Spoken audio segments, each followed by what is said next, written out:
ಹಿನ್ನೆಲೆಯಲ್ಲಿ ತಮ್ಮನ್ನ ಕರೆದಿದೆ. ಮೊದಲನೇದು, ಈಗೇನು ರಾಜ್ಯಸಭಾ ಚುನಾವಣೆ ನಡೀತಾ ಇದೆ,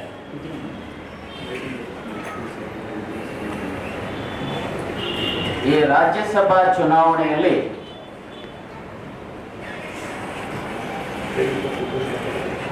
ಸೆಕ್ಯುಲರ್ ಫೋರ್ಸಸ್ ಒಂದಾಗಲಿ,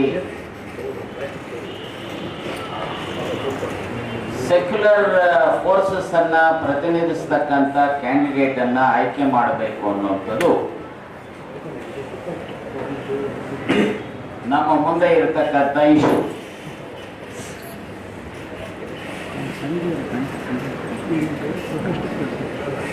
ಇವತ್ತು ಯಾವ ಸನ್ಮಾನ್ಯ ಕುಮಾರಸ್ವಾಮಿ ಅವರು ಒಂದು ಹಂತದಲ್ಲಿ 2 ದಿವಸದಿಂದ ನಮ್ಮನ್ನ ಬಿಜೆಪಿ ಬಿ ಟೀಮ್ ಅಂತ ಕರೆದಿದ್ರು. ಅವರ ಇದ್ದಕ್ಕಿದ್ದ ಹಾಗೆ 2ನೇ ವೋಟನ್ನ ಕಾಂಗ್ರೆಸ್ಗೆ ನಾವು ಕೊಡ್ತೇವೆ, ಅವರು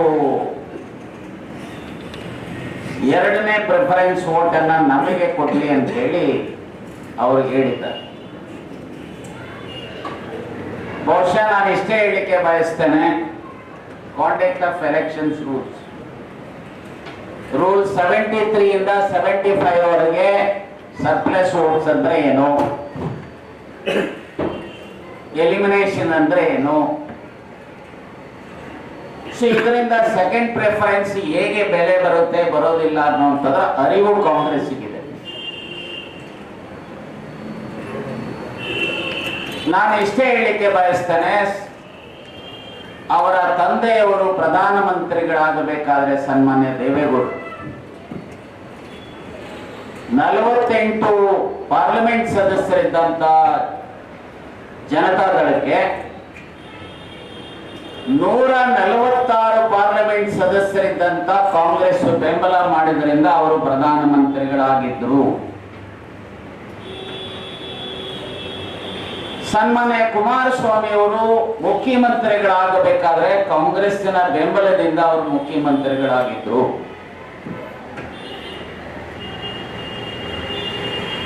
ಅಷ್ಟೇ ಅಲ್ಲ, ಲಾಸ್ಟ್ 2 ವರ್ಷದ ಹಿಂದೆ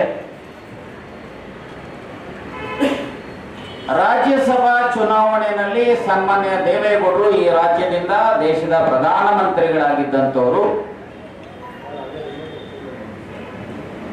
ಅವರ ಹಿರಿತನದ ಹಿನ್ನೆಲೆಯಲ್ಲಿ ಅವರ ಪಾರ್ಲಿಮೆಂಟ್ ಅಲ್ಲಿ ರಾಜ್ಯಸಭಾದಲ್ಲಿ ಇರಲಿ ಅನ್ನುವಂತ ಸದುದ್ದೇಶದಿಂದ ನಾವು ಕ್ಯಾಂಡಿಡೇಟ್ ಹಾಕಿರಲಿಲ್ಲ, ಅವರಿಗೆ ಬೆಂಬಲವನ್ನ ವ್ಯಕ್ತಪಡಿಸಿದೆ. ಆದರೆ ನಂತರದ ದಿನಮಾನಗಳಲ್ಲಿ ಜೆಡಿಎಸ್ ನವರ ಇನ್ಕನ್ಸಿಸ್ಟೆನ್ಸಿಯನ್ನ ಪದೇ ಪದೇ ತೋರುತ್ತಾ ಬಂದಿದ್ದಾರೆ. ವಿಧಾನ ಪರಿಷತ್ತಿನ ಸಭಾಪತಿಗಳ ಚುನಾವಣೆಯ ಜೊತೆಯಲ್ಲಿ ಯಾರ ಜೊತೆಯಲ್ಲಿ ಅಲಯನ್ಸ್ ಮಾಡಿಕೊಂಡಿದ್ರು? ಬಿಜೆಪಿನವರ ಜೊತೆಯಲ್ಲಿ ಅಲಯನ್ಸ್ ಮಾಡಿ. ಸೊ ಹಾಗಾಗಿ ನಾನು ಇಷ್ಟೇ ಹೇಳಲಿಕ್ಕೆ ಬಯಸ್ತೇನೆ, ಸನ್ಮಾನ್ಯ ಕುಮಾರಸ್ವಾಮಿ ಅವರೇ,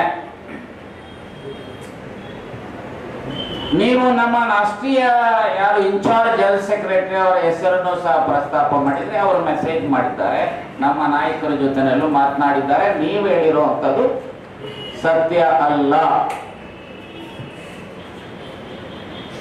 ದಯಮಾಡಿ ನಿಮ್ಮಲ್ಲಿ ಅತ್ಯಂತ ವಿನಮ್ರವಾಗಿ ವಿನಂತಿ ಮಾಡಿಕೊಳ್ಳಿಕ್ಕೆ ಬಯಸ್ತೇವೆ. ಕಳೆದ ಸಾರಿ ನಿಮಗೆ ಬಿಟ್ಟುಕೊಟ್ಟಿರೋದ್ರಿಂದ ದಯಮಾಡಿ ತಾವು ನಿಮ್ಮ 2ನೇ ಪ್ರಿಫರೆನ್ಸ್ ವೋಟ್ ಅನ್ನ ನಮಗೆ ಹಾಕೋದ್ರಿಂದ ಉಪಯೋಗ ಆಗೋದಿಲ್ಲ.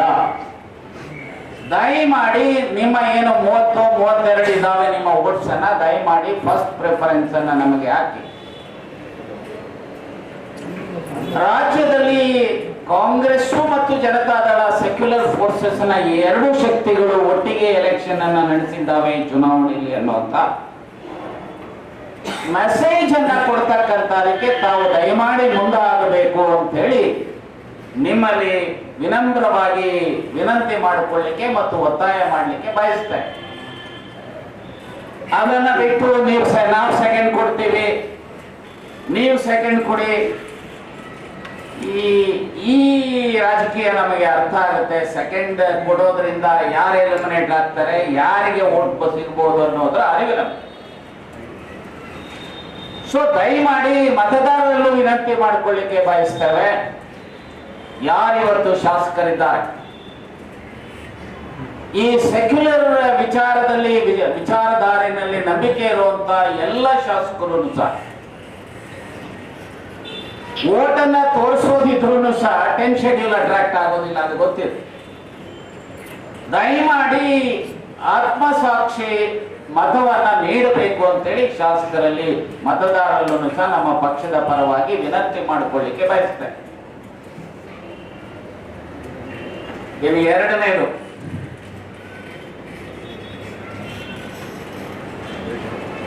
ಬಹುಶಃ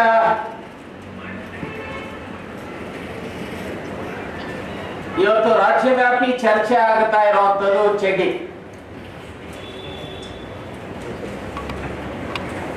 ಅಥವಾ ತಲೆಯ ಮೇಲೆ ಏನು ಪ್ರಯೋಜನ ಇಲ್ಲದೆ ಇರುವಂತ ವಸ್ತುಗಳನ್ನ ಹರಿದೋಗಿರುವಂತದನ್ನ ತಲೆ ಮೇಲೆ ಬಚ್ಚನ ಮನೆಯಲ್ಲಿರುವಂತ ಚಡ್ಡಿಗಳನ್ನ ಇವತ್ತು ತಲೆ ಮೇಲೆ ಹೊರತಕ್ಕಂಥ 1973ರಲ್ಲಿ ಕಾಂಗ್ರೆಸ್ ದೇವರಾಜ ಅರಸರವರ ಕಾಲದಲ್ಲಿ ಸನ್ಮಾನ್ಯ ಬಸವಲಿಂಗಪ್ಪನವರು ರಾಜ್ಯದಲ್ಲಿ ಮರ ಹೊರತಕ್ಕಂಥ ವ್ಯವಸ್ಥೆಯನ್ನ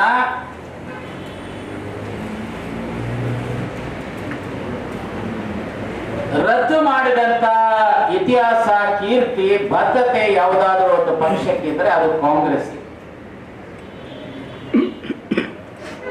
ಆದ್ರೆ ಇವತ್ತು ಪಾಪ ಶೆಡ್ಯೂಲ್ ಕಾಸ್ಟಿನ ನಾರಾಯಣ ಸ್ವಾಮಿ ಅವರ ಮೂಲಕ ಆ ಬಚ್ಚಲ ಮನೆಯಲ್ಲಿ ಬಿಸಾಕಿರುವಂತ ಚಡ್ಡಿಗಳನ್ನ ತಲೆ ಮೇಲೆ ಒರೆಸಿ ಅದನ್ನ ಇವತ್ತು ಒಂದು ರೀತಿ article 17 any form of untouchability practice ಮಾಡುವಂತದ್ದು ಇದೆಯಲ್ಲ, ಅದು ಸಂವಿಧಾನದ ರೀತಿಯ ಅಪಚಾರ. ಸೊ ಇವತ್ತು ಪಾಪ ಶೆಡ್ಯೂಲ್ ಕಾಸ್ಟಿನ ನಾರಾಯಣ ಸ್ವಾಮಿ ಅವರನ್ನ ಒಳ್ಳೆ ಸ್ನೇಹಿತ, ಒಳ್ಳೆ ಹುಮ್ಮಸ್ಸಿದೆ, ಕೆಲಸ ಮಾಡುವಂತ ಇದೆ. ಆದರೆ ಈ ಶ್ರೇಣೀಕೃತ ಜಾತಿ ವ್ಯವಸ್ಥೆಗೆ ತಮ್ಮನ್ನ ತಾವು ದಾರೆ ಏರ್ಕೊಂಡಿರ್ತಕ್ಕಂಥ ಯಾವ RSS ನವರಿದ್ದಾರೆ, ಯಾವ ಭಾರತೀಯ ಜನತಾ ಪಾರ್ಟಿಯವರಿದ್ದಾರೆ, ಅವರು ಯಾರು ಸಹ ಸಂತೋಷ ಆಗಲಿ ಅಥವಾ ಇನ್ಯಾರು ಮೇಲ್ವರ್ಗದ ಇದರಿಂದ ಈ ಶ್ರೇಣೀಕೃತ ವ್ಯವಸ್ಥೆ ಅವ್ರು ಯಾರು ಹೊರಲಿಲ್ಲ. ಪಾಪ ಯಾರು ಶೋಷಿತರಿದ್ದಾರೆ ಸಾಮಾಜಿಕ ನ್ಯಾಯದ ಅಡಿನಲ್ಲಿ, ಅಂತವರ ಮೂಲಕ ಒರೆಸಲಿಕ್ಕೆ ಏನು ಪ್ರಯತ್ನ ನಡೆಸಿದ್ದಾರೆ ಇವರು ಅರ್ಥ ಮಾಡ್ಕೋಬೇಕು ಮತ್ತು ಸಮಾಜ ಅರ್ಥ ಮಾಡ್ಕೋಬೇಕು.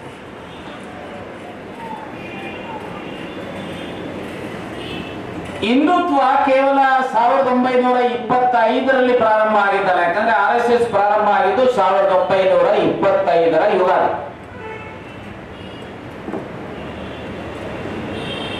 ಹಿಂದುತ್ವ ಅಥವಾ ಹಿಂದುತ್ವದ ವಿಚಾರ ಸತ್ಯಯುಗದಲ್ಲಿ 4800 ವರ್ಷಗಳ ಕಾಲ, ತ್ರೇತಾಯುಗ 3600 ವರ್ಷಗಳ ಕಾಲ, ದ್ವಾಪರ ಯುಗ 2400 ವರ್ಷಗಳ ಕಾಲ.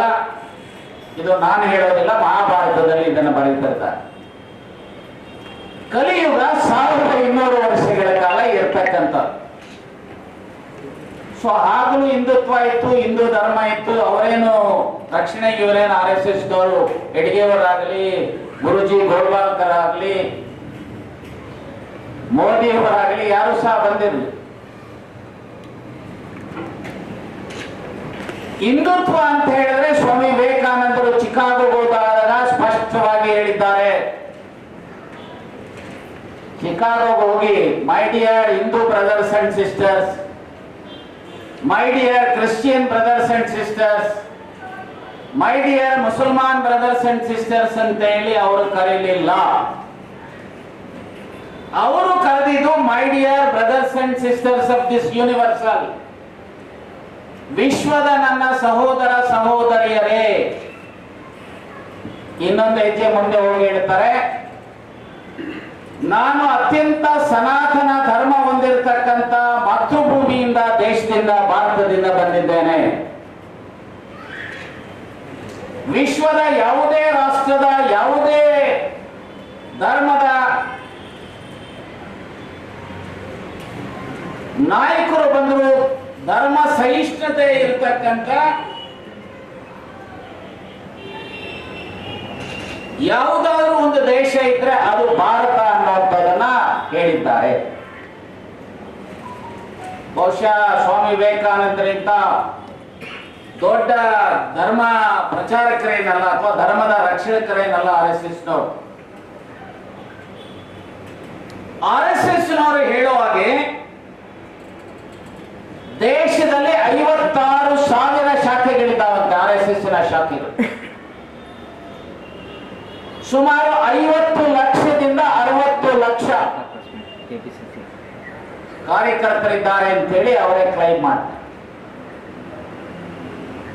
ಹಾಗೆ RSS ನಲ್ಲಿ ವಿವಿಧ ಘಟಕಗಳು ಸುಮಾರು 42-43, ಉದಾಹರಣೆಗೆ ಬಿಜೆಪಿ, ವಿಶ್ವ ಹಿಂದೂ ಪರಿಷತ್, ABVP, ಭಾರತೀಯ ಮಜ್ದೂರ್ ಸಂಘ, ಈ ರೀತಿ ಇರುವಂತಹ ಘಟಕಗಳು ಸುಮಾರು 42-43 ಇದ್ದಾವೆ.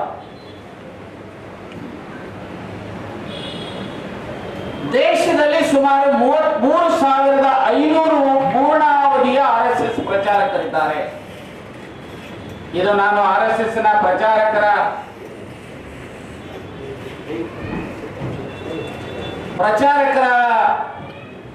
ಅವರನ್ನೇ ಕೇಳಿ ಮಾಹಿತಿಗಳನ್ನ ಪಡೆದಂತದ್ದು. ರಾಜ್ಯದಲ್ಲಿ 100 ಜನ ಪ್ರಚಾರಕರಿದ್ದಾರೆ. ನಾನು ನಿಮ್ಮ ಮೂಲಕ ಕೇಳಲಿಕ್ಕೆ ಬಯಸ್ತೇನೆ, ಈ 3,500 ಪ್ರಚಾರಕರಲ್ಲಿ ಎಷ್ಟು ಜನ ಶೆಡ್ಯೂಲ್ ಕಾಸ್ಟ್ ಇದ್ದಾರೆ, ಎಷ್ಟು ಜನ ಶೆಡ್ಯೂಲ್ ಟ್ರೈಬ್ಸ್ ಇದ್ದಾರೆ, ಎಷ್ಟು ಜನ ಬ್ಯಾಕ್ವರ್ಡ್ ಕ್ಲಾಸಸ್ ಇದ್ದಾರೆ, ಎಷ್ಟು ಜನ ಒಕ್ಕಲಿಗರಿದ್ದಾರೆ, ಎಷ್ಟು ಜನ ಲಿಂಗಾಯತರಿದ್ದಾರೆ, ಅಥವಾ ಈ 42-43 ವಿವಿಧ ಸಂಘಟನೆಗಳ ಪ್ರಮುಖರಿದ್ದಾರಲ್ಲ, ಅದರಲ್ಲಿ ಎಷ್ಟು ಜನ ಈ ವರ್ಗದ ಜನ ಇದ್ದಾರೆ. ನಮಗೆ ಇರುವಂತ ಲಭ್ಯ ಆಗಿರುವಂತ ಎಲ್ಲ ಮಾಹಿತಿಯ ಪ್ರಕಾರ more than 90% of them are ಪುರೋಶಾಹಿ ವರ್ಗವನ್ನ ಪ್ರತಿನಿಧಿಸತಕ್ಕಂತ ಒಂದು ವರ್ಗ. ಅರ್ಥಾತ್ ಬ್ರಾಹ್ಮಣರು ಎಲ್ಲರೂ ಸಹ ತಪ್ಪು ಕೆಟ್ಟವರು ಅಂತ ಹೇಳಿಕ್ಕೆ ಹೋಗೋದಿಲ್ಲ. ಅನೇಕ ಜನ ವಿಚಾರವಂತರಿದ್ದಾರೆ, ಪ್ರಗತಿಪರರಿದ್ದಾರೆ. ಆದರೆ ಯಾರು ಗೋಡ್ಸೆ ವಿಚಾರವನ್ನ ಬಿಂಬಿಸ್ತಕ್ಕಂಥವ್ರು ಇದ್ದಾರೆ, ಆ ವಿಚಾರಧಾರೆಯವರೇ more than 90% ಇವತ್ತು ಆ ಸಂಘಟನೆಯಲ್ಲಿ ಇದ್ದಾರೆ. ಸೊ ಹಾಗಾದ್ರೆ ಅವರು ಎಷ್ಟಿದ್ದಾರೆ? ಇಡೀ ಜನಾಂಗ 3.8% as per the judgment rendered by the Honorable Supreme Court of India in the Indira Sawani's case 1992 ನಲ್ಲಿ ರೆಫರ್ ಆಗಿದೆ. ಈ 3.8 ಮೆಂಬರ್ಸ್ ಇರುವಂತ ಜನ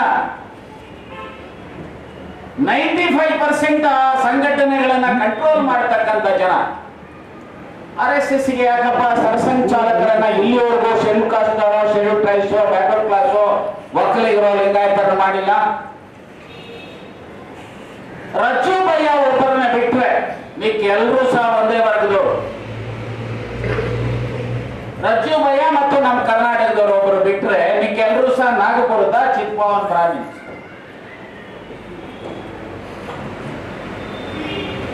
ಇದೊಂದು ಕಡೆ ಇವತ್ತು ದೇಶ ಪ್ರೇಮದ ಬಗ್ಗೆ ಮಾತನಾಡ್ತಾರೆ. ನಾನು ನಿಮ್ಮ ಮೂಲಕ ಕೇಳಲಿಕ್ಕೆ ಬಯಸ್ತೇನೆ, ಏನಿವತ್ತು ಬೆಂಗಳೂರಿನಲ್ಲಿ ಕೇಶವ ಕೃಪಾ ಇದೆ, RSSನ ಕಚೇರಿ ಒಂದು ಕಡೆ, ವಿಪುರಮಲ್ಲಿ ಕೇಶವ ಕೃಪಾ, ಶಂಕರಪುರದಲ್ಲಿ. ಸೊ ಇನ್ನೊಂದು ಕಡೆ ಇಲ್ಲಿ ಶೇಷಾದ್ರಿಪುರಮಲ್ಲಿ ಯಾದವ ಸ್ಮೃತಿ ಅಂತ ಹೇಳಿ ಇನ್ನೊಂದು ಕಚೇರಿ ಇದೆ. ಹಾಗೆ ನಾಗಪುರದಲ್ಲಿ ಅವರ ಹೆಡ್ ಕ್ವಾರ್ಟರ್ಸ್ ಸ್ಮೃತಿ ಭವನ ಅಂತ ಹೇಳಿ ಇದೆ. ನಾನು ನಿಮ್ಮ ಮೂಲಕ ಕೇಳಲಿಕ್ಕೆ ಬಯಸ್ತೇನೆ, ನೀವೆಲ್ಲಾದ್ರೂ ಸಹ ರಾಷ್ಟ್ರಧ್ವಜವನ್ನ ನಿಮ್ಮ ಸಂಘ ಕಚೇರಿ ಮೇಲೆ ಹಾಕಿದ್ದೀರಾ? ಇಲ್ಲ. ನಿಮ್ಮ ಶಾಖೆಗಳಲ್ಲಿ ಎಲ್ಲಾದ್ರೂ ಸಹ ಒಂದೇ ಮಾತರಮ್ಮ ಆಗಲಿ ಅಥವಾ ಜನಗಣಮನ ಆಗಲಿ ರಾಷ್ಟ್ರಗೀತೆಯನ್ನ ಆಡಿದ್ದೀರಾ? ಇಲ್ಲ. ಓನ್ಲಿ ಈ ದೇಶಕ್ಕೆ ಸಂವಿಧಾನ ಕೊಟ್ಟಂತ, ಈ ದೇಶಕ್ಕೆ ಸ್ವಾತಂತ್ರ್ಯ ತಂದು ಕೊಟ್ಟಂತ ಗಾಂಧೀಜಿಯವರು ರಾಷ್ಟ್ರಪಿತ ಅಂತ ಹೇಳಿ ಫೋಟೋ ಹಾಕಿದ್ದೀರಾ? ಸಂವಿಧಾನ ಶಿಲ್ಪಿ ಡಾಕ್ಟರ್ BR ಅಂಬೇಡ್ಕರ್ ಅವರ ಫೋಟೋ ಹಾಕಿದ್ದೀರಾ? ಅಥವಾ ನಿಮ್ಮ ಶಾಖೆಗಳಲ್ಲಿ ಇವರ ಬಗ್ಗೆ ಏನಾದರೂ ಸಹ ಪ್ರಸ್ತಾಪ ಮಾಡಿದ್ದೀರಾ? ನೀವು RSS ಕಚೇರಿಗಳಲ್ಲಿ ಹಾಕಿರುವಂತದ್ದು 3 ಫೋಟೋ. ಒಂದು ಎಡ್ಗೇವರ್, ಇನ್ನೊಂದು ಗುರೂಜಿ ಗೋಲ್ವಾಲ್ಕರ್. ಇವೆರಡರ ಮಧ್ಯೆ ಭಾರತ ಮಾತೆಯ ಒಂದು ಚಿತ್ರ ಫೋಟೋ ಹಾಕಿರೋದನ್ನು ಬಿಟ್ಟರೆ ಬೇರೆ ಯಾರ್ದು ಆಗಿಲ್ಲ. ಇದು ಭಾರತನ? ಇದು ವಸುದೈವ ಕುಟುಂಬಕಮ? ಅರೆ, ಯಾರಿವತ್ತು ಈ ಶ್ರೇಣೀಕೃತ ಜಾತಿ ವ್ಯವಸ್ಥೆಯನ್ನ ಬಿಂಬಿಸ್ತಕ್ಕಂಥ RSSನವರು ಗೋಡ್ಸೆ ಪ್ರವೃತ್ತಿಯನ್ನ ಮೈಗೂಡಿಸಿಕೊಂಡಿರ್ತಕ್ಕಂಥ ನಾಗ್ಪುರದ ಒಂದು ವರ್ಗ ನಾವು ಹಿಂದೂಗಳ ವಾರಸುದಾರರು ಅನ್ನುವಂಥದ್ದು ಇದೆಯಲ್ಲ, ಇದು ನಿಜಕ್ಕೂ ಸಹ ಶೋಚನೀಯವಾದಂತ, ಸತ್ಯಕ್ಕೆ ದೂರವಾದಂತ ವಿಚಾರ. ನಿಜವಾದಂತ ವಿಚಾರ ಯಾವುದಾದ್ರೂ ಇದ್ರೆ, ನಿಜವಾದಂತ ಹಿಂದುತ್ವ ಇದ್ರೆ ಅದು ಸರ್ವೇ ಜನ ಸುಖಿನೋ ಭವಂತು ಅಥವಾ ವಸುದೈವ ಕುಟುಂಬಕಂ. ಅದರಲ್ಲಿ ವಿಶ್ವಾಸ ಇರತಕ್ಕಂಥದ್ದು ಕಾಂಗ್ರೆಸ್, ಭಾರತೀಯ ಜನತಾ ಪಾರ್ಟಿ ಅಲ್ಲ.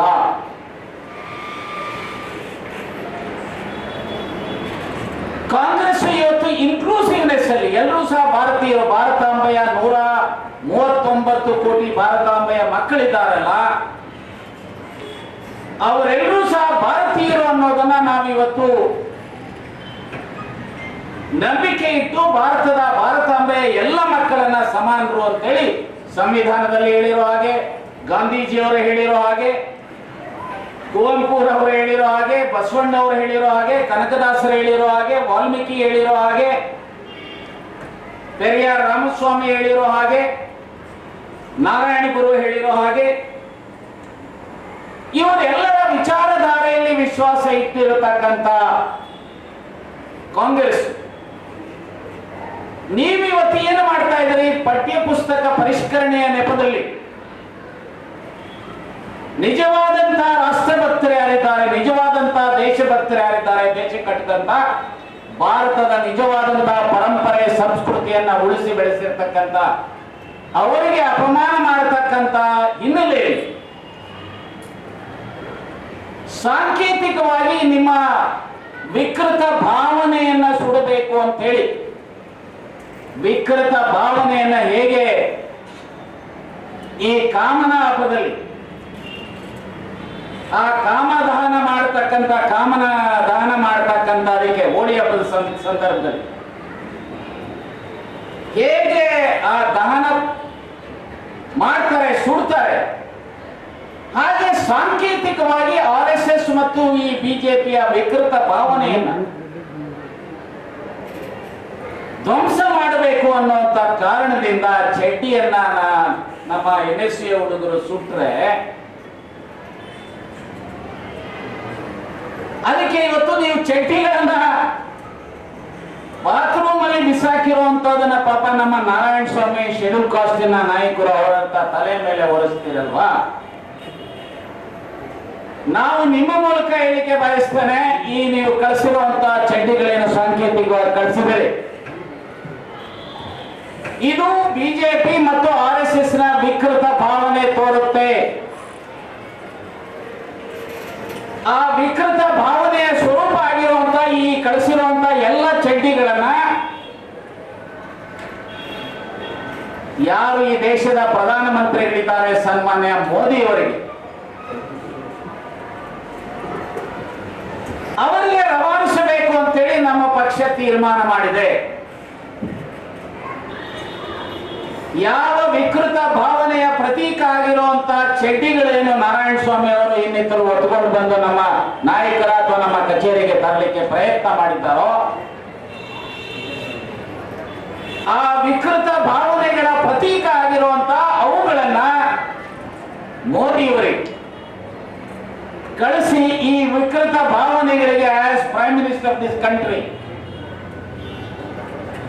ಯಾವ ಪರಿಹಾರ ರೂಪಿಸ್ತೀರಿ? ಇದನ್ನ ಮೌನಿ ಬಾಬಾ ಆಗಿದ್ರೆ ಆಗೋದಿಲ್ಲ. ನೀವು ಬಾಯಿ ಬಿಟ್ಟು ಈ ವಿಕೃತ ಭಾವನೆಗಳಿಂದ ಇವತ್ತು ದೇಶದ ಘನತೆಗೆ, ಗೌರವಕ್ಕೆ ವಿದೇಶಗಳಲ್ಲಿ ಇವತ್ತು ಧಕ್ಕೆ ಆಗಿರ್ತಕ್ಕಂಥದ್ದು ನಡೆದಿರ್ತಕ್ಕಂಥದ್ದು ನಿಮ್ಮ ಗಮನಕ್ಕೆ ಬಂದಿದೆ. ನಿಮ್ಮ ವಕ್ತಾರಗಳನ್ನ ಈಗಾಗಲೇ ಸಸ್ಪೆಂಡ್ ಮಾಡಿದ್ದೀರಿ, ಎಕ್ಸ್ಪೆಲ್ ಮಾಡಿದ್ದೀರಿ. ಬಹುಶಃ ನಾನು ಇಷ್ಟೇ ಹೇಳ್ತೇನೆ, ಈ ದೇಶದ ಘನತೆ ಗೌರವ ಉಳಿಬೇಕು ಅನ್ನೋದಿದ್ರೆ ಪ್ರಧಾನಮಂತ್ರಿಗಳು ಬಾಯಿ ಬಿಡಬೇಕು. ಇಲ್ಲ ಈ ವಿಕೃತ ಭಾವನೆಯ ಪ್ರತೀಕ ಆಗಿರುವಂತ ಇಲ್ಲಿಯ ನಾರಾಯಣ ಸ್ವಾಮಿಯವರು ಸೇರಿದಂತೆ ಬಿಜೆಪಿನವರ ಅಥವಾ RSS ನವರ ಆ ಕ್ರಿಯೆಗೆ ನಿಮ್ಮ ಬೆಂಬಲ ಇದೆಯೋ ಇಲ್ವೋ ಇದನ್ನ ದೇಶದ ಜನತೆ ಮುಂದೆ ಸ್ಪಷ್ಟಪಡಿಸಬೇಕು. ಸೊ ನೀವು ಏನು ಮಾಡ್ತೀರಿ? ಈ ಅರಕಲು ಚಡ್ಡಿ ನಮಗೆ ಬಂದಿರೋದನ್ನ ನಿಮಗೆ ರವಾನಿಸ್ತೇವೆ, ನೀವು ತೀರ್ಮಾನ ಮಾಡಿ ಅಂತೇಳಿ ಹೇಳಲಿಕ್ಕೆ ಬಯಸ್ತೇನೆ.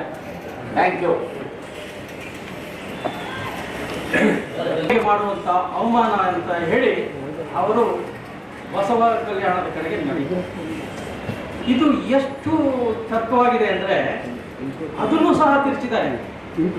ಮತ್ತೆ ಇನ್ನೊಂದು ಕಡೆ ಹೇಳ್ತಾರೆ, 9ನೇ ತರಗತಿಯ ವಿಜ್ಞಾನ ಸಮಾಜ ವಿಜ್ಞಾನದಲ್ಲಿ ಬಸವಣ್ಣನವರು ಲಿಂಗ ದೀಕ್ಷೆ ಪಡೆದಾಗ ಬೇರೆ ಕಡೆ ಇದ್ರು ಅನ್ನುವಂಥ ಮಾತನ್ನು ಹೇಳ್ತಾರೆ. ಇಲ್ಲ, ಬಸವಣ್ಣನವರು ಲಿಂಗ ದೀಕ್ಷೆ ಪಡೆದಂಥ ಸಂದರ್ಭದಲ್ಲಿ ಅವರು ಗುಡಿ ಗುಂಡಾರಗಳನ್ನ ವಿರೋಧ ಮಾಡಿದಂಥವ್ರು. ಅವರು ಯಾವತ್ತೂ ಸಹ ಗುಂಡಾರ ಇರಬಾರ್ದು ಅನ್ನುವಂಥ ತರ್ಕದಲ್ಲಿದ್ದಂಥವ್ರು. ಅಲ್ಲಿ ತಿರ್ಚಲಾಗಿದೆ ಮತ್ತು ನಾಡಗೀತೆಯನ್ನ ತಿರ್ಚಲಾಗಿದೆ. ವಿಶೇಷವಾಗಿ ಸಂವಿಧಾನ ಶಿಲ್ಪಿ ಬಾಬಾ ಸಾಹೇಬ್ ಅಂಬೇಡ್ಕರ್ ಅವರ ಕಲ್ಪನೆಯನ್ನೇ ತಿಳಿಸಲಾಗಿದೆ. ನಾನು ಈ ಸಂದರ್ಭದಲ್ಲಿ ಏನು ನಮ್ಮ ಫಲಾನುಭವಿಗಳಿದ್ದಾರೋ ಭಾರತ ಸರ್ಕಾರದಲ್ಲಿ, ರಾಜ್ಯ ಸರ್ಕಾರದಲ್ಲಿ ಸಂವಿಧಾನದ ಅಡಿಯಲ್ಲಿ ಸರ್ಕಾರದ ಸಚಿವರಾಗಿ ಒಳ್ಳೊಳ್ಳೆ ಖಾತೆಯನ್ನ ಅನುಭವಿಸ್ತಿರುವಂಥವ್ರು ಯಾಕೆ ಬಾಯಿ ಮುಚ್ಚಿ ಕೂತ್ಕೊಂಡಿದ್ದೀರಿ? ಸುಮಾರು 51 ಕ್ಷೇತ್ರದಲ್ಲಿ ಇವತ್ತು ಪರಿಶಿಷ್ಟ ಜಾತಿ, ಪರಿಶಿಷ್ಟ ವರ್ಗದ ಶಾಸಕರಿದ್ದೀವಿ. ಅದರಲ್ಲೂ ವಿರೋಧ ಪಕ್ಷದವರು ನಾವು ಏನು ಮಾಡೋಕ್ಕಾಗಲ್ಲ, ವಿರೋಧ ಮಾಡ್ತಾ ಇದ್ದೀವಿ ಅಷ್ಟೇ. ನಮ್ಮ ನಾಯಕರಾದಂಥ ಉಗ್ರಪ್ಪನವ್ರು ಮಾತನಾಡಿದ್ರು, ನಮ್ಮ ನಾಯಕರಾದಂಥ ಸಿದ್ದರಾಮಯ್ಯವರು, DK ಶಿವಕುಮಾರ್ ಅವರು ಎಲ್ಲರೂ ಸಹ ನಾವು ಇದನ್ನು ವಿರೋಧಿಸ್ತಾ ಇದ್ದೇವೆ. ಆಡಳಿತ ಪಕ್ಷದವರು ಯಾಕೆ ಬಾಯಲ್ಲಿ ಏನೇನು ಹೇಳಿದ್ದೀರಿ? ಭಾರತ ಸರ್ಕಾರ ಸಚಿವರಿದ್ದೀರಿ, ರಾಜ್ಯ ಸರ್ಕಾರದ ಸಚಿವರಿದ್ದೀರಿ. ಅಂಬೇಡ್ಕರ್ ಅವರ ಫಲಾನುಭವಿಗಳಾದ ನೀವು ಯಾಕೆ ಸುಮ್ಮನಿದ್ದೀರಿ? ಗಾಂಧಿಯವರನ್ನ ಕೊಂದವರ ಬಗ್ಗೆ ಮಾತನಾಡಿದ ತಕ್ಷಣ ನಿಮ್ಗೆ ಸಿಟ್ಟು ಬಂದ್ಬಿಡುತ್ತೆ. ಸಂವಿಧಾನದ ಬಾಬಾ ಸಾಹೇಬ್ ಅಂಬೇಡ್ಕರ್ ಅವರ ಬಗ್ಗೆ ಇಷ್ಟೊಂದು ಅವಮಾನ ಆಗ್ತಿದ್ರು ಸಹ ನೀವು ಅಧಿಕಾರಕ್ಕೋಸ್ಕರ ಯಾಕೆ ಅಂಟಿಕೊಂಡು ಕೂತಿದ್ದೀರಿ? ನೀವು ತಕ್ಷಣ ಬಾಯಿ ಬಿಚ್ಚಬೇಕು. ಸಂವಿಧಾನದಲ್ಲಿ ನಂಬಿಕೆ ಇದ್ರೆ ತಕ್ಷಣ ಬಾಯಿ ಬಿಚ್ಚಬೇಕು, ವಿರೋಧ ಮಾಡಬೇಕು. ಇಲ್ದಿದ್ರೆ ನಿಮ್ಮ ಅಧಿಕಾರವನ್ನು ತ್ಯಾಗ ಮಾಡಬೇಕು ಅನ್ನುವಂಥ ವಿಚಾರವನ್ನು ಈ ಮೂಲಕ, ತಮ್ಮ ಮೂಲಕ ನಾನು ಅವರಿಗೆ ಒತ್ತಾಯ ಮಾಡಿದೆ. ವಿಶ್ವಗುರು ಬಸವಣ್ಣನವರು ಸ್ಥಾವರ ಕಳಿವುಂಟು, ಜಂಗಮ ಕಳಿವಿಲ್ಲ ಅನ್ನುವಂಥ ಮಾತನ್ನು ಹೇಳ್ತಾರೆ. ಅವರು ಯಾವತ್ತೂ ಸಹ ಇದನ್ನ ಒಪ್ಪದವರೇ ಅಲ್ಲ. ಅಂತ ವಿಶ್ವಗುರು ಬಸವಣ್ಣನವರಿಗೆ ಅವಮಾನ ಆಗ್ತಾ ಇರುವಂಥದ್ದು, ಅದರಲ್ಲೂ ವಿಶ್ವಗುರು ಪರಂಪರೆ ಇರುವಂಥ ವೀರಶೈವ ಮತದ ಮುಖ್ಯಮಂತ್ರಿಗಳು ಇರುವಂಥ ಸಂದರ್ಭದಲ್ಲಿ,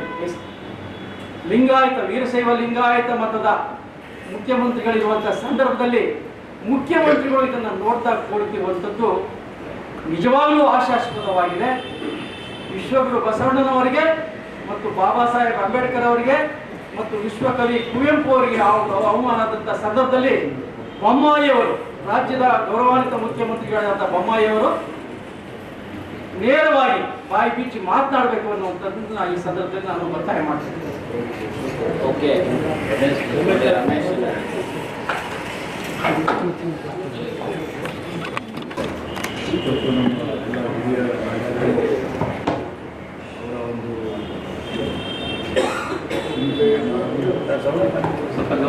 ಅಭಿಪ್ರಾಯವನ್ನು ಬಹಳ ವಿಸ್ತೃತವಾಗಿ ಮಂಡಿಸಿದ್ದಾರೆ. ಇವತ್ತು ಒಂದು ರಾಜ್ಯ ಆಗಿರ್ಬೋದು, ಒಂದು ದೇಶ ಆಗಿರ್ಬೋದು, ಆಡಳಿತ ಮಾಡ್ತಕ್ಕಂಥದ್ದು ಬೇರೆ, ಒಂದು ಪಕ್ಷ ನಡೆಸ್ತಕ್ಕಂಥದ್ದೇ ಬೇರೆ, ಒಂದು ಸಂಸ್ಥೆ ನಡೆಸ್ತಕ್ಕಂಥದ್ದೇ ಬೇರೆ. ಸಂಸ್ಥೆ ನಡೆಸ್ತಾ ಇರೋ ರೀತಿಯಲ್ಲಿ ಸರ್ಕಾರ ನಡೆಸಕ್ಕೆ ಹೋಗಿಲ್ಲ, ಒಂದು ಪಕ್ಷ ನಡೆಸ್ತಾ ಇರೋ ರೀತಿಯಲ್ಲಿ ಒಂದು ಸರ್ಕಾರ ನಡೆಸಕ್ಕೆ ಹೋಗಿಲ್ಲ. ಸರ್ಕಾರ ನಡೆಸಬೇಕಾದ್ರೆ ನಮ್ಮ ಸಂವಿಧಾನದ ಏನು ದೇಶದ ಸಂವಿಧಾನ ಇದೆ ಅದರ ಆಧಾರಿತವಾಗಿ ಈ ಒಂದು ಸರ್ಕಾರ ನಡೆಸಬೇಕು. ಆದರೆ ಇವತ್ತು ನಮ್ಮ ಸರ್ಕಾರಗಳನ್ನ ಕೇವಲ ಒಂದು ಸಂಸ್ಥೆಯ ರೀತಿಯಲ್ಲಿ ನಡೆಸ್ತಕ್ಕಂಥ ರೀತಿಯಲ್ಲಿ ಅದಕ್ಕೆ ಒತ್ತನ್ನು ಕೊಡ್ತಕ್ಕಂಥದ್ದು ಎಷ್ಟು ಸರಿ ಎನ್ನುವುದು ಇವತ್ತು ಬಹಳ ಪ್ರಮುಖವಾಗಿದೆ. ಇವತ್ತು ಬಿಜೆಪಿ ಸರ್ಕಾರ ಹಿಂದೆ ವಾಜಪೇಯಿ ಅವರಿದ್ದಾಗ 5 ವರ್ಷಗಳ ಕಾಲ ಅವರ ಒಂದು ಆಡಳಿತವನ್ನು ನಾವು ನೋಡಿದ್ದೇವೆ. ಅಲ್ಲಿ ಈ ರೀತಿ ಇಂಥ ಒಂದು ಅಭಿಪ್ರಾಯಗಳು ಅವತ್ತು ಎಲ್ಲೂ ನಾವು ನೋಡಿಲ್ಲ. ಆದರೆ ಈ 2ನೇ ಬಾರಿ ಬಿಜೆಪಿ ನಮ್ಮ ದೇಶದಲ್ಲಿ ಕೊಟ್ಟಾದ ಮೇಲೆ, ಅದರಲ್ಲೂ ಮೋದಿಯವರ ಒಂದು ನಾಯಕತ್ವದಲ್ಲಿ ಬಂದ ಮೇಲೆ ಇವತ್ತವರೆಗೂ ಅವರು ಒಂದು ಪ್ರೆಸ್ ಕಾನ್ಫರೆನ್ಸ್ ಮಾಡಿಲ್ಲ, ಒಂದು ಯಾವುದೇ ರೀತಿಯ ಒಂದು ಡಿಪ್ಲೊಮ್ಯಾಟಿಕ್ ಮೀಟಿಂಗ್ಸ್ ಅಲ್ಲಾಗಲಿ ಅಥವಾ ಯಾವುದೇ ಒಂದು ಇದರಲ್ಲಾಗಲಿ ಅವರ ಸ್ವಂತ ಅಭಿಪ್ರಾಯದಿಂದ ಅವ್ರು ಮಾತನಾಡೋದಿಲ್ಲ. ಕೇವಲ ಟೆಲಿ ಪ್ರಮೋಟರ್ ಕೊಂಡು ಅವ್ರು ಮಾತಾಡ್ತಕ್ಕಂಥದ್ದು ಇದು ಯಾವ ರೀತಿ ಹೋಗ್ತಾ ಇದೆ ಅನ್ನೋದನ್ನ ನಾವು ಚಿಂತಿಸ್ಬೇಕಾಗುತ್ತೆ. 8 ವರ್ಷಗಳ ಕಾಲ ಇಲ್ಲದೆ ಇರತಕ್ಕಂಥದ್ದು ಕೇವಲ 3 ದಿನಗಳ ಹಿಂದೆ ಇದು ನಿಮಗೂ ಬಂದಿದೆ ಅಂತ. ಈ ರೀತಿ ಬಿಜೆಪಿಯವರು ಒಂದು ಪತ್ರವನ್ನ ಪ್ರೆಸ್ ರಿಲೀಸ್ ಮಾಡಿರ್ತಕ್ಕಂಥದ್ದು 8 ವರ್ಷಗಳಲ್ಲಿ ನೀವು ನೋಡಿದ್ದೀರಾ? ದಯವಿಟ್ಟು ತಾವು ಉತ್ತರ ಕೊಡಬೇಕಿದೆ. 8 ವರ್ಷದಲ್ಲಿ ಈ ರೀತಿ ಒಂದು ಈ ರೀತಿ ಒಂದು ಪತ್ರವನ್ನ ಮಾಧ್ಯಮದ ಮುಖಾಂತರ ಒಂದು ಬಿಜೆಪಿ ಹೆಡ್ ಕ್ವಾರ್ಟರ್ಸ್ ಅಲ್ಲಿಂದ ಅರುಣ್ ಸಿಂಗ್ ಅವರು ನ್ಯಾಷನಲ್ ಜನರಲ್ ಸೆಕ್ರೆಟರಿ ಬಿಜೆಪಿ ಅವರಿಂದ ಕೊಟ್ಟಿರ್ತಕ್ಕಂಥದ್ದು 8 ವರ್ಷದಲ್ಲಿ ಈಗ ಅವರಿಗೆ ಈ ದೇಶದಲ್ಲಿ ಏನ್ ಆಗ್ತಾ ಇದೆ ಅನ್ನೋದು ಇವಾಗ ಗೊತ್ತಾಗ್ತಿದೆ, ಜ್ಞಾನೋದಯ ಆಗ್ತದೆ. ನಾನು ಹೋಗ್ತೀನಿ, ನಿಮಗೆ ಗೊತ್ತಿದೆ, ಎಲ್ಲ ಗೊತ್ತಿರುತ್ತೆ ಅಂತ ನನ್ನ ಭಾವನೆ, ಆದರೂ ಒಂದ್ಸರಿ ಹೋಗ್ತೀನಿ. During the thousands of years of history of India, every religion has blossomed and flourished. The Bharatiya Janata Party respects all religion. The BJP strongly denounces insult of any religion, personalities of any religion. The Bharatiya Janata Party is also strongly against any ideology which insult or deemed any sect or religion. The BJP does not promote such people or philosophy. India's constitution gives right to every citizen to practice any religion of his choice, his or her choice, and to honor and respect every religion. As Indians celebrate 75th year of the independence, we are committed to making India a great country where all equal and everyone lives and dignity, where all are committed to India's unity and integrity, where all enjoys the fruits of growth and development. ಅರ್ಥ ಆಗಿರ್ಬೇಕು ಅಂತ ಅನ್ಸುತ್ತೆ ನಿಮಗೆಲ್ಲ. ಇಂಥ ಒಂದು letter 8 ವರ್ಷದಲ್ಲಿ ಅವರ ಆಡಳಿತದಲ್ಲಿ ಯಾವತ್ತಾದ್ರೂ ಆಗಿದೆಯಾ? ಬುಲ್ಡೋಜರ್ ಇಟ್ಕೊಂಡು 2 ವರ್ಷಗಳಿದ್ರು. ಈಗ ಜ್ಞಾನೋದಯ ಯಾಕೆ? ಇವತ್ತು ಇಡೀ ಪ್ರಪಂಚದಲ್ಲಿ ಮುಸ್ಲಿಂ ದೇಶಗಳಿರ್ಬೋದು, ನಾನ್ ಮುಸ್ಲಿಂ ದೇಶಗಳಿರ್ಬೋದು, ಇವತ್ತು ಈ ನಮ್ಮ ದೇಶದ ಫೆನಾಟಿಸಮ್ ಗವರ್ನೆನ್ಸ್ ಅಂತೇಳಿ ಇವತ್ತು ರೆಕಗ್ನೈಸ್ ಆಗ್ತಕ್ಕಂಥ ರೀತಿಯಲ್ಲಿ ಇವತ್ತು ಇಡೀ ಪ್ರಪಂಚದಲ್ಲಿ ಹಲವಾರು ದೇಶ ನಮ್ಮ ಬಗ್ಗೆ ಚಿಂತನೆ ಮತ್ತು ಹೇಳಿಕೆಗಳು ಬರ್ತಾ ಇದೆ. ಇದು ಯಾಕೆ ಬರ್ತಾ ಇದೆ? ಇದರಿಂದ ಏನಾಗುತ್ತೆ? ಇವತ್ತು ನಮ್ಮ ಫಾರಿನ್ ರಿಸರ್ವ್ಸ್ ಕಮ್ಮಿ ಆಗ್ತಾ ಹೋಗ್ತಾ ಇದೆ. ಕಾರಣ ಏನು? ನಮ್ಮದು ಬರೀ ಎಕ್ಸ್ಪೋರ್ಟ್ ಆಗ್ತಾ ಇದೆ. ಇಂಪೋರ್ಟ್ ಆಗ್ಬೇಕಾದ್ರೆ ನಾವು ನಮ್ಮ ಹಣವನ್ನು ತಗೊಂಡು ಕೊಟ್ಟು ನಮ್ಮ ಡಾಲರ್ಗಳನ್ನ ಕನ್ವರ್ಟ್ ಮಾಡಿ ತಗೊಳ್ಳೋದ್ರಲ್ಲಿ ಆಗ್ತಾ ಇದೆ. ನಮ್ಮ ಡಾಲರ್ ರೇಟ್ ಇವತ್ತು ಇನ್ಕ್ರೀಸ್ ಆಗಿರ್ಬೇಕು, ನಮ್ಮ ಏನು ವ್ಯಾಲ್ಯೂ ಜಾಸ್ತಿ ಆಗ್ತಾ ಇದೆ. 78 ರೂಪಾಯಿ ಹತ್ತಿರ ಬಂದಿದೆ ಇವತ್ತು. ಸೊ ಇಂಥ ಒಂದು ಪರಿಸ್ಥಿತಿಲಿ ಒಂದು ಗವರ್ನೆನ್ಸ್ ನಡೆಸಬೇಕಾದ್ರೆ, ಒಂದು ದೇಶ ನಡೆಸಬೇಕಾದ್ರೆ, ಒಂದು ರಾಜ್ಯ ನಡೆಸಬೇಕಾದ್ರೆ ಅದರದ್ದೇ ಆದಂತ ಒಂದು ಮಾನದಂಡಗಳಿದೆ, ಸಂವಿಧಾನ ಇದೆ, ಕಾನೂನುಗಳಿದೆ ಮತ್ತು ಎಲ್ಲ ಒಟ್ಟಿಗೆ ಜನ ತಗೊಂಡು ಹೋಗ್ಬೇಕು. ಅದನ್ನು ಬಿಟ್ಟು ಇವರು ಪಕ್ಷಕ್ಕೆ ಒತ್ತನ್ನು ಕೊಡಬೇಕು, ಅವರು ಗೆಲ್ತಾನೆ ಇರಬೇಕು, ಜನ ಕೇವಲ ಸೆಂಟಿಮೆಂಟ್ಸು ಮತ್ತು ಭಾವನಾತ್ಮಕ ವಿಚಾರಗಳಲ್ಲಿ ಇವರಿಗೆ ಮತವನ್ನ ಕೊಡ್ತಾ ಹೋಗ್ಬೇಕು, ಏನ್ ಮಾಡಿದ್ರು ಮಾಡದಿದ್ರು ಪರವಾಗಿಲ್ಲ ಲೂಟಿ ಹೊಡ್ಕೊಂಡಿರ್ಬೇಕು ಅನ್ನೋದೇ ಇವರು ಮಾನದಂಡ ಆದ್ರೆ ದೇಶ ಉಳಿಯೋದಿಲ್ಲ. ನೀವು ಉಳಿಯೋದಿಲ್ಲ, ನಾನು ಉಳಿಯೋದಿಲ್ಲ, ದೇಶ ಉಳಿಯೋದಿಲ್ಲ. ಇವತ್ತು ನಿಮ್ ಟಿವಿ ಇರ್ಬೋದು, ತೋರಿಸ್ಬೋದು ಏನ್ ಬೇಕಾದ್ರು, ನಾಳೆ ದೇಶ ಇದ್ರೆ ನಿಮ್ ಟಿವಿ ಇದ್ರೆ ನೋಡಕ್ ಜನ ಇರೋ, ಇದನ್ನ ನಾವು ಪ್ರತಿಯೊಬ್ಬರು ಹಂಚ್ಕೋಬೇಕಾಗತ್ತೆ. ಇವತ್ತು ಅಂತ ಪರಿಸ್ಥಿತಿಗೆ ಇವತ್ತು ನಮ್ಮ ದೇಶದ ಆಡಳಿತ ಬಂದಿದೆ.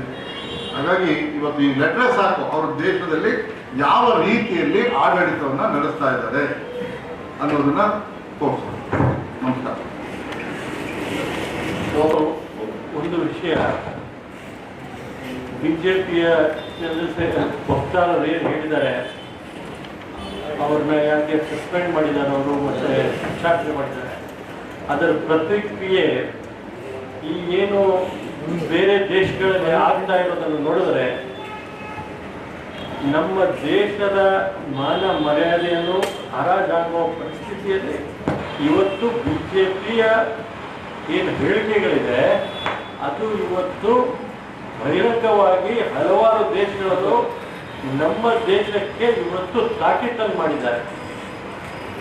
ಇದರ ಪರಿಣಾಮ ಏನಾಗಿದೆ, ನಾವು ಮುಸಲ್ಮಾನರ ಮೇಲೆ ಇರುವಂಥ ದ್ವೇಷದ ವಾತಾವರಣ ಸೃಷ್ಟಿ ಮಾಡಿ ಇವತ್ತು ಬೇರೆ ದೇಶಗಳಲ್ಲಿ ಏನಾದರೂ ಅವರು ನಾವು ಮಾಡುವಂಥ ಪ್ರಕ್ರಿಯೆ ಪ್ರಾರಂಭ ಮಾಡಿದ್ರೆ, ವಿಶೇಷವಾಗಿ UAE-ಯಲ್ಲಿ ಅಂದರೆ ಅರಬ್ ಕಂಟ್ರಿಗಳಲ್ಲಿ 34% ಲೋಕಲ್ ಪಾಪ್ಯುಲೇಷನ್ ಭಾರತೀಯರು, ಸೌದಿ ಅರೇಬಿಯಾದಲ್ಲಿ 7.5%, ಕುವೈಟ್ನಲ್ಲಿ 24.1%, ಒಮಾನಲ್ಲಿ 15.3%, ಕಟಾರಲ್ಲಿ 25.9%, ಬಹ್ರೈನಲ್ಲಿ 19.2%, ಜಾರ್ಡನ್ನಲ್ಲಿ 0.2%, ಇರಾಕ್ನಲ್ಲಿ 0.04%, ಲೆಬನನ್ನಲ್ಲಿ 1%. ಈ ದೇಶಗಳಲ್ಲಿ ಭಾರತೀಯರನ್ನ ಅವರು ಏನಾದರೂ ಬಹಿಷ್ಕಾರ ಮಾಡಿದ್ರೆ ನಮ್ಮ ಪರಿಸ್ಥಿತಿ ಏನಾಗುತ್ತೆ ಇವತ್ತು ನಾವು ಯೋಚನೆ ಮಾಡಬೇಕು. ಎಲ್ಲ ಅವರು ಭಾರತೀಯರೇ, ನಮ್ಮವರಲ್ಲಿ ಹೋಗಿ ಕೆಲಸ ಮಾಡ್ತಾ ಇದ್ದಾರೆ. ಆಮೇಲೆ ಅಲ್ಲಿಂದ ಏನು ಆಮದನಿ ಬರ್ತಾ ಇದೆ, ರೆಮಿಟೆನ್ಸ್ ಮಾಡ್ತಾ ಇದ್ದಾರೆ. ಅವ್ರು ಎಷ್ಟು ಮಾಡ್ತಾ ಇದ್ದಾರೆ ಅಂದರೆ ಇವತ್ತು ನಮ್ಮ ಇಂಡಿಯಾಗೆ ಬರುವಂಥ ಅವರ ರೆಮಿಟೆನ್ಸು 26.9% UAE-ಇಂದ ಬರುತ್ತೆ, 11.6% ಸೌದಿ ಅರೇಬಿಯಾದಿಂದ ಬರುತ್ತೆ, 6.5% ಕಟಾರಿಂದ ಬರುತ್ತೆ, 5.5% ಕುವೈಟಿಂದ ಬರುತ್ತೆ, 3% ಇದು ಒಮಾನಿಂದ ಬರುತ್ತೆ. ಇವತ್ತು ಅಂದರೆ 8.9 ಮಿಲಿಯನ್ ಭಾರತೀಯರು ಗಲ್ಫಲ್ಲಿ ಕೆಲಸ ಮಾಡ್ತಾ ಇದ್ದಾರೆ. 60% ಆಯಿಲ್ ನಾವು ಈ ಒಂದು ಅರಬ್ ದೇಶಗಳಿಂದ, ಗಲ್ಫ್ ಕಂಟ್ರೀಸಿಂದ ನಾವು ತರ್ತೀವಿ. 60 UAE-ಇಂದ ನಮ್ಮ ಭಾರತ ದೇಶಕ್ಕೆ 1/3 ಟ್ರೇಡ್ ಪಾರ್ಟ್ನರ್ ಆಗಿದ್ದಾರೆ. $40 ಬಿಲಿಯನ್ ಪ್ರತಿ ವರ್ಷ ಈ ಗಲ್ಫಲ್ಲಿ ಏನು ಕೆಲಸ ಮಾಡ್ತಾ ಇದ್ದಾರೆ ಅವರು ನಮಗೆ ಅಲ್ಲಿಂದ ಅವರ ಆದಾಯವನ್ನು, ಆಮದನಿಯನ್ನು ನಮ್ಮನ್ನ ಈ ಭಾರತ ದೇಶಕ್ಕೆ ತರ್ತಾರೆ. ಇವತ್ತು ಇವು ಎಲ್ಲ ದೇಶಗಳು ನಮ್ಮ ರಾಯಭಾರಿಯನ್ನು ಕರೆದು ಇವತ್ತು ಚೀಮಾರಿಯನ್ನು ಹಾಕಿದ್ದಾರೆ. ಇದು ಯಾವ ಮಟ್ಟದಲ್ಲಿ, ಅಂತಾರಾಷ್ಟ್ರೀಯ ಮಟ್ಟದಲ್ಲಿ ನಮಗೆ ಚೀಮಾರಿ ಹಾಕ್ತಿದೆ ಅಂದ್ರೆ, ಸ್ವಾತಂತ್ರ್ಯ ಬಂದ ನಂತರ ಇಷ್ಟೊಂದು ದೇಶಗಳು ನಮ್ಮನ್ನ ಚೀಮಾರಿ ಹಾಕೋದನ್ನ ನಾವು ಇವತ್ತು ನೋಡಿದ್ದೇವೆ. ಇದರ ನೇರ ಹೊಣೆಗಾರರು ಯಾರು? ಪ್ರಧಾನಮಂತ್ರಿ ಮೋದಿ ಅವರು ಮತ್ತು ಅವರ ಎಲ್ಲ ಸಂಘ ಸಂಸ್ಥೆಗಳು. ಉಗ್ರಪ್ಪ ಅವರು ಹೇಳಿದ್ರು, ಈ ಸಂಘ ಸಂಸ್ಥೆಗಳು ದ್ವೇಷದ ವಾತಾವರಣ ಸೃಷ್ಟಿ ಮಾಡಿ ಇವತ್ತು ಭಾರತ ದೇಶದ ಭಾರತೀಯರು ಹೊರಗಡೆ ಹೋಗಿ ಕೆಲಸ ಮಾಡಿದವರು ಇವತ್ತು ತೊಂದರೆಯಲ್ಲಿದ್ದಾರೆ. ಇದನ್ನ ಗಮನ ಹರಿಸಬೇಕು. ಈಗ ತಾನೇ ರಮೇಶ್ ಅವರು ಹೇಳಿದ್ದಾರೆ, ಏನು ಪ್ರೆಸ್ ರಿಲೀಸ್ ಅವ್ರು ಮಾಡಿದ್ದಾರೆ ಅಂತ ಹೇಳಿದ್ದಾರೆ. ಯಾಕೆ ಬಿಜೆಪಿ ಅವ್ರು ಹೆದರ್ಬಿಟ್ರ? ಇವಾಗೇನು ಮುಸಲ್ಮಾನರ ಮೇಲೆ ದೌರ್ಜನ್ಯ ಮಾಡೋದು ನಿಲ್ಲಿಸ್ತೀರಾ? ಯಾಕಂದ್ರೆ ಬೇರೆ ದೇಶಗಳು ನಮ್ಮನ್ನ ತಾಕೀತು ಮಾಡಿದ್ದಾರೆ, ಅದಕ್ಕೆ ನೀವು ನಿಲ್ಲಿಸ್ತೀರಾ?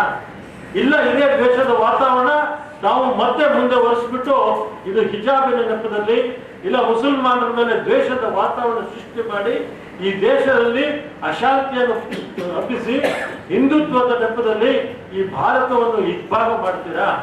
ಇಂಥ ಪರಿಸ್ಥಿತಿ ಇವತ್ತು ಬಂದಿರೋದು ಇವತ್ತು ವಿಪರ್ಯಾಸ ನಮ್ಮ ದೇಶಕ್ಕೆ ಅಂತೇಳಿ ಅಂದ್ರೆ ಪ್ರಧಾನಮಂತ್ರಿ ಮೋದಿಯವರು ನಮ್ಮ ದೇಶದ ಮಾನ ಮರ್ಯಾದೆಯನ್ನು ಹರಾಜಾಕಿದ್ದಾರೆ.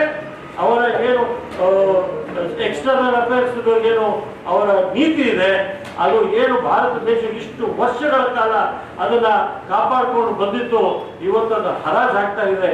ಇದಕ್ಕೆ ಜನ ತಕ್ಕ ಉತ್ತರ ಕೊಡ್ತಾರೆ ಮುಂದಿನ ದಿನಗಳಲ್ಲಿ. ಇವತ್ತು ಎಲ್ಲ ಭಾರತೀಯರು, ಅದು ಹಿಂದೂಗಳನ್ನಾಗಿರ್ಬೋದು, ಮುಸಲ್ಮಾನರಾಗಿರ್ಬೋದು, ಕ್ರೈಸ್ತರಾಗಿರ್ಬೋದು, ಜೈನರಾಗಿರ್ಬೋದು, ನಮ್ಮ ಸಂವಿಧಾನದ ಅಡಿಯಲ್ಲಿ ನಾವು ನಮ್ಮ ಜೀವನವನ್ನು ಸಾಗಿಸಬೇಕು, ಅದಕ್ಕೆ ಗೌರವವನ್ನು ಕೊಡಬೇಕು.